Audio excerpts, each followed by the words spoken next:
Hello guys, നമുക്കിന്നൊരു മാങ്ങ അച്ചാർ ഉണ്ടാക്കാം. കുറേ നാളുകൾക്ക് ശേഷം ഞങ്ങളുടെ മാവിനകത്ത് ഒരു 3-4 മാങ്ങ ഉണ്ടായിരുന്നു. അത് അമ്മാമ്മ പറിച്ചിട്ട് അമ്മാമ്മ തന്നെ അരിഞ്ഞു വെച്ചിരുന്നു. അതിൻ്റെ അച്ചാറിടുന്ന പ്രോസസ്സ് അത് എൻ്റെ കയ്യിലാണ്. അങ്ങനെ അച്ചാറിടാനായിട്ട് വന്നപ്പോഴത്തേക്കും വെളുത്തുള്ളിയില്ല.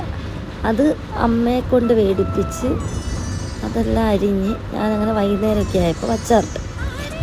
അപ്പോൾ നമുക്ക് കടുക് വറുക്കണം. ആദ്യം കടുക് വറുത്തിട്ട് അതിലേക്ക് നമ്മുടെ വെളുത്തുള്ളിയും ഇഞ്ചി പച്ചമുളകെല്ലാം വഴറ്റണം. അത് കഴിഞ്ഞിട്ട് കുറച്ച് കറിവേപ്പില ഇടണം, മഞ്ഞളും ഉലുവാപ്പൊടി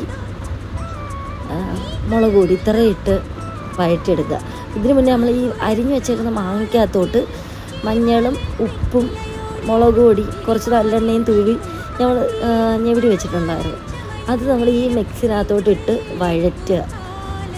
ഒരുപാടങ്ങ് വെന്ത് പോരുത്, അത്യാവശ്യം പാകത്തിനൊന്ന് വേവിക്കുക. കാരണം ആ മുളകിൻ്റെ ആ പച്ച മണം മാറുന്നവരൊന്ന് വേവിക്കുക.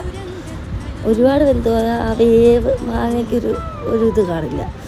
അങ്ങനെ അത് വേവിച്ചിട്ട് ഞാൻ ആദ്യം പിന്നെ കടുക് വറുക്കുന്നതിന് മുമ്പ് കുറച്ച് കടുക് അല്ലാതെ പൊട്ടിച്ചെടുത്തായിരുന്നു. അത് കുറച്ച് മിക്സിയിലിട്ട് അടിച്ചിട്ട് നമ്മളിത് വെന്ത് കഴിഞ്ഞിട്ട് ഇതും കൂടെ തൂവി കൊടുക്കണം മൊത്തത്തിൽ.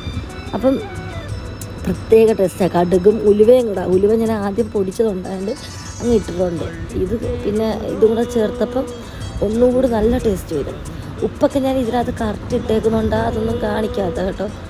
അപ്പം ഇത് ഇട്ടിട്ട് കുറച്ച് റേഷനരി, നമ്മൾ പിന്നെ അച്ചാറുണ്ടെങ്കിൽ പിന്നെ ഒന്നും വേണ്ട, നമുക്ക് വേറൊരു കറി.